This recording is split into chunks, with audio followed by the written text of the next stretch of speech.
मोहतरम साथियों, अभी बात हो रही थी, मैं आपको सिर्फ एक चीज़ के ऊपर पहले मैं यही वाला हॉल था, इधर ही हम मौजूद थे। मेरा ताल्लुक तो किसी सियासी जमात से नहीं है। मैंने काला कोट पहना है और हमारी स्ट्रगल रूल ऑफ लॉ की है। जब से हम बाहर में 22 साल हो गए, 24 साल हो गए हैं, आप भाइयों और बहनों के साथ जो भी साथी आया जिसके ऊपर जुल्म ज्यादती हुई, और उसके साथ हम लोग सारे साथियों ने मिलकर आवाज़ उठाई। आइंदा भी यही होगा। यही हॉल था, यही जस्टिस काजी फैज ईसा थे जिनके खिलाफ एक रेफरेंस आया। हम इधर हॉल में दाखिल हुए, मेरे साथ मेरे दो साथी थे, तो इधर कुछ हमारी एक सियासी जमात के हमारे कुछ साथी उनके खिलाफ नारा लगा रहे थे और बड़े वो जज्बे में थे। तो उधर आगे हमने एक नारा लगाया कि ये जो रेफरेंस गर्दी है इसके पीछे, ये जो रेफरेंस गर्दी है, तो आज भी हम खड़े हैं। हम आज भी उन्हीं कुव्वतों के खिलाफ खड़े हैं। मुझे नहीं पता कि कौन सी सियासी जमात आज हमसे खुश है या कौन सी नाराज है। हमसे तो वैसे ही नाराज रहती है। मुझे तो वैसे ही इलेक्शन में किसी सियासी जमात ने कोई सपोर्ट नहीं किया, सब मेरे मुखालिफ ही थे। तो मेरे बहन भाई जो सियासी जमातों के कारकुन हैं, मैं हर सियासी जमात के कारकुन को सलाम पेश करती हूँ। हर सियासी जमात का कारकुन इस मुल्क को बेहतर करने के लिए और वो ख्वाब लेके जद्दोजहद करता है। MRD की मूवमेंट थी, उसके बाद बुकला तहरीक आई, उसके बाद हमने बाकी क्राइसिस देखे, मेमो गेट आया, जस्टिस काजी फैज ईसा साहब। सियासी जमातों, कोई जज किसी सियासी जमात का नहीं होता, जज भी आइन का होता है। मेमो गेट आया तो पीपल्स पार्टी आपसे नाराज हो गई। कोयटा कमीशन रिपोर्ट आई जहां पर हमारे भाइयों को शहीद किया गया, वो आज भी हमारे दिल के अंदर, वो आज भी हमारी नजरों में एक हमारे दिल में वो दुख है कि जिसका आप लोग मुदावा नहीं कर सके। हमारे भाई, उनकी शहादत के ऊपर जब रिपोर्ट आई तो नून लीग नाराज हो गई जस्टिस फैज ईसा से। उसके बाद फैजाबाद वाली आई तो तीसरी PTI के साथी नाराज हो गए। हम आज भी आपसे तवक्को करते हैं कि कोई भी नाराज हो, कोई भी राजी हो, इस आइन को आपकी जरूरत है, इस काम को आपकी जरूरत है। आप मुल्क के अंदर आइन को बहाल करें। अभी मेरे भाई ने कहा फैजाबाद धरना केस, बिल्कुल फैजाबाद धरना केस के ऊपर भी बात होनी चाहिए। मैं ये कहती हूँ, मैंने पहले भी मुतालबा किया था कि जैसे बरतानिया में क्रामवेल को फांसी दी, उसकी कब्र को अलामती फांसी दी जो आइन शिकन थे। मैंने पहले भी मुतालबा किया, मैं आज फिर करती हूँ कि आप भी पाकिस्तान के आइन शिकनों की कब्रों के ट्रायल करें। लेकिन इस सबसे ज्यादा जरूरी एक बात है कि इस वक्त जो नकाब पोश आइन पे हमला आवर है, उनके निकाब उठाना भी जुडिशरी की जिम्मेदारी है। उठाएं इनके नकाब और मुल्क के अंदर सियासी अमल को बहाल करें। कल एशियन डेवलपमेंट बैंक की रिपोर्ट है, वो कहते हैं कि पाकिस्तान में स्टेबिलिटी नहीं आ सकती जब तक इलेक्शन नहीं होगा। 90 डेज के अंदर इलेक्शंस करवाएं, 90 दिन में इलेक्शंस करवाएं और मुल्क के आईनी, जो मुल्क के शहरी हैं, उनके बुनियादी हुकूक का तहफ़्फ़ुज़ करें। कल हमारे साथी सीनियर एडवोकेट सुप्रीम कोर्ट जो जुडिशल काउंसिल के मेंबर अख्तर हुसैन साहब, अवामी वर्कर पार्टी के कॉमरेड हैं, उनके ऊपर पर्चा किया। मैं उसकी शदीद मुज़म्मत करती हूँ।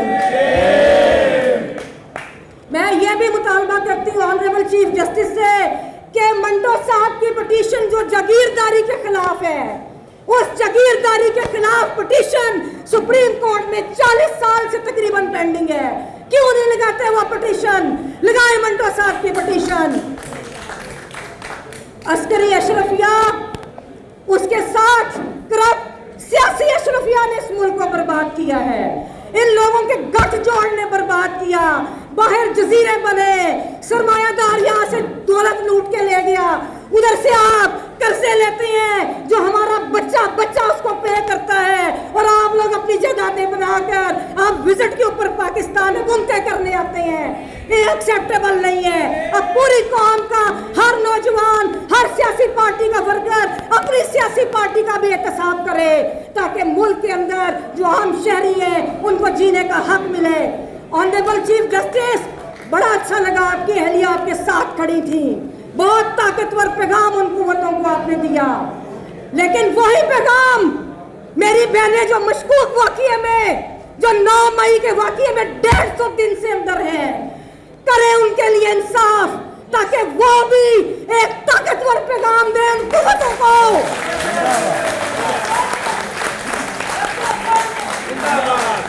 मेरी बहनें वो पैगाम दें, तो वो शायद उनके पास वो मुकाम नहीं कि वो भी उस जगह पे खड़ी हो जाती, लेकिन अगर उनको इंसाफ मिल गया तो ये बहुत ताकतवर पैगाम होगा उन हलकों के लिए।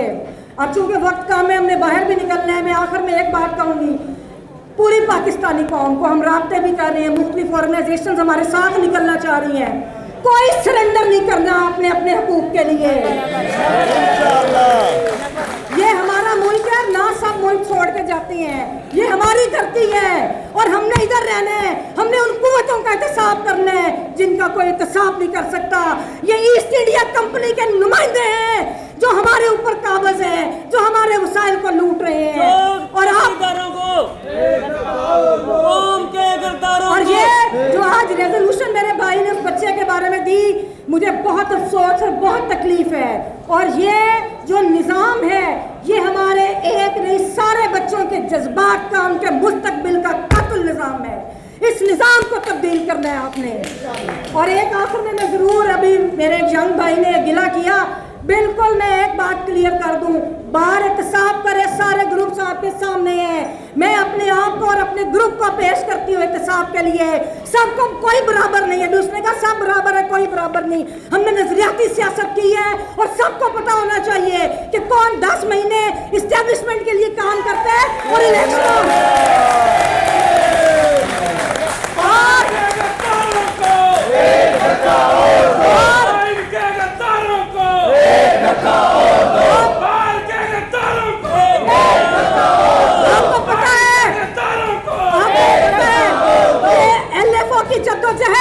हमने चलाई, वुकला तहरीक हमने चलाई, बेशक उसके बेनिफिशियरी कोई भी थे, वो आप लोगों ने और हम लोगों ने चलाई।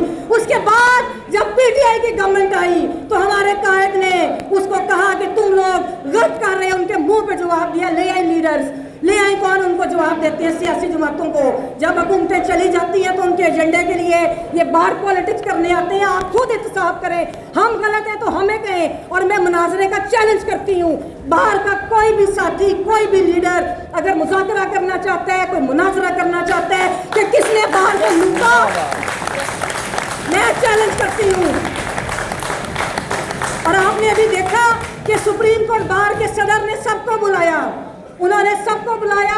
हमारे लिए सब ऑनरेबल है, जिनको बाहर इलेक्ट करती है, हमने हमेशा उनका साथ दिया और आगे भी देंगे, लेकिन फैसला बाहर ने करना है। और आखिर में पूरी कौम जो है अपने हकूक के लिए निकले, क्योंकि आपको पता है कि हम भी देखेंगे, लाजिम है कि हम भी देखेंगे वो दिन के जिसका वादा है, जो लौहे अज़ल पे लिखा है, जब जुल्म सितम के कोहे गरा रूही की तरह उड़ जाएंगे और हम अहले मुस्तफा मरदूद हरम तख्त पे बिठाए जाएंगे, सब ताज उछाले जाएंगे, सब तख्त गिराए जाएंगे, हम भी देखेंगे, लाजिम है कि हम भी देखेंगे।